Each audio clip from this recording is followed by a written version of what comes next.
নানির কিচেনে আপনাদের সবাইকে স্বাগত। আজকে আপনাদেরকে বানিয়ে দেখাবো চিকেন কাটলেট পাও। চিকেন পাও বানাতে লাগবে 200 গ্রাম চিকেন, একটা পেঁয়াজ, একটু সামান্য আদা 1 চামচের মতো, আর রসুন 2টো কাঁচা লঙ্কা। আমি এখন মিক্সিতে এ কটা পেস্ট করে নেব। আমি মিক্সিতে পেস্ট করে নিয়ে এসেছি। এবার স্বাদ অনুযায়ী নুন দেবেন। নুন দিলাম স্বাদ অনুযায়ী। 2 চামচ চালের গুঁড়ো দিচ্ছি। এই যে 2 চামচ চালের গুঁড়ো, এটা আপনারা বুঝে দেবেন যতটা লাগবে। আমি 200 গ্রামে 2 চামচ চালের গুঁড়ো দিয়েছি, 2 চামচ ময়দা দিচ্ছি।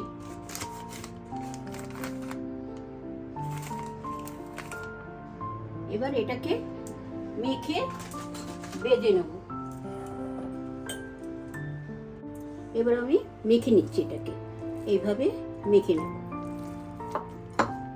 মাখা হয়ে গেলে যেরকম আপনারা চপ ভাজেন না, চপের মতো করে গোল গোল করে বা লম্বা করে যে করে হোক আপনারা তৈরি করে নেবেন।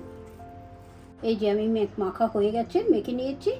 এবার এটাকে গোল গোল করে এইভাবে নিয়ে, যদি এখন কোনো অসুবিধা হচ্ছে হাতে একটু তেল বা ঘি নিয়ে একটু মেখে নেবেন হাতটাকে। এই যে এইভাবে আমি যেরকম নিয়েছি এইভাবে নিয়ে মেখে, তারপরে এইভাবে যেরকম চপ বানায় সেরকম করে আপনাদের যেরকম সাইজ দেওয়ার সেইভাবে সাইজ অনুযায়ী দিয়ে এইভাবে তৈরি করে নেবেন। এই যে আমি একটা দেখিয়ে দিলাম, আমি আরেকটাও বানানো দেখিয়ে দিচ্ছি। এই যে এইভাবে নেব, নিয়ে এই যে দেখুন এই হয়ে গেল। খুব সোজা, আর বেশিক্ষণ টাইমও লাগবে না।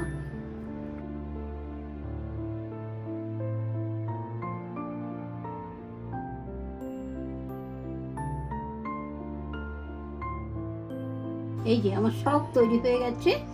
এই যে দেখুন পুরো কমপ্লিট করেছি। এবার কড়াইতে তেল দিয়ে আপনাদের দেখাচ্ছি। আমি গ্যাস ধরিয়েছি, এবার তেল দিয়ে দিচ্ছি। এই যে তেলটা গরম হয়ে গেছে, খুব বেশি গরম হয়নি।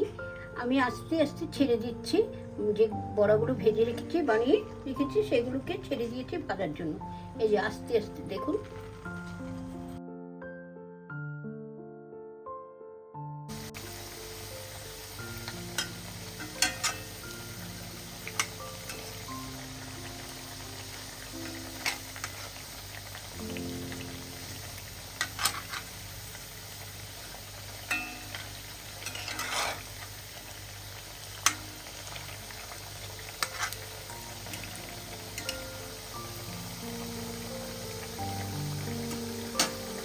ভাজা হয়ে গেছে, দেখুন আমি সব তুলে নিচ্ছি। কেমন সুন্দর হয়েছে দেখুন। কতটুকু টাইম লেগেছে, খুব বেশি টাইম লাগবে না বানাতে।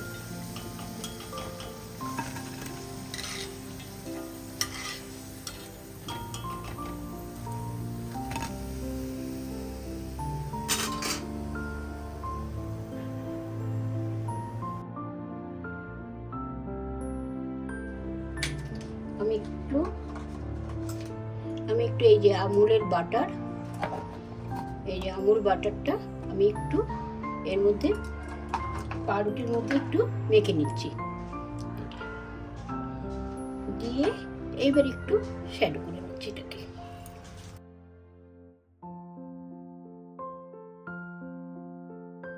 এই যে আমার পাও ভাজা হয়ে গেছে। এবার এই যে বড়াগুলো ভেজে রেখেছিলাম দিলাম।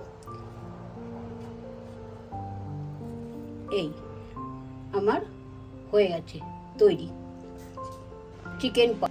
আজকে আমার রান্নাটা যদি ভালো লেগে থাকে তাহলে আমার চ্যানেলটাকে সাবস্ক্রাইব, লাইক এবং বেল আইকনটাকে ক্লিক করবেন, আর সবার সাথে শেয়ার করবেন। ভালো থাকবেন, সুস্থ থাকবেন। আবার নতুন আইটেম নিয়ে আমি আপনাদের কাছে হাজির হব।